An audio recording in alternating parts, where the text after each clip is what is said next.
साकोलीतील जलसंपदा विभाग आहे. 100 वर्षापूर्वी कदाचित एका वाट्यात असतील जवळपास 50 तर क्वार्टर आहेत. त्या क्वार्टरमध्ये 1-2 क्वार्टरमध्ये जर ऑफिस सोडले तर पूर्ण क्वार्टर जीर्ण अवस्थेत आहेत. त्यातले फाटे तुटलेले आहेत, खिडक्या पडलेल्या आहेत, पडक्या अवस्थेत आहेत. याकडे सरकारचं लक्ष नाही व थोड्या झाडी जंगल भागात असल्यामुळे विविध प्रकारची मुलं त्या ठिकाणी दारू पितात. जवळ स्वतः किंवा खेळतात. वेळ प्रसंगी आला तर अश्लील चाळे करायला सुद्धा ते रूम आहेत. तिकडे कोणाचे लक्ष जात नाही. एवढ्या आतमध्ये झाडे जंगलामध्ये आहेत.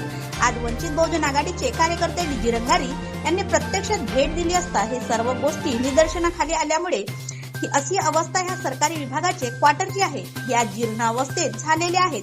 या खोल्यांना एकतर पाडलं पाहिजे, नाही तर दुरुस्त केलं पाहिजे, नाही तर नव्याने दुरुस्ती करून बांधलं पाहिजे. नुसते रिकामे ठेवून आणि लोकांना लघवी गृह, सट्टा, जुवा, अश्लील चाळे करण्यासाठी जागा आहे काय?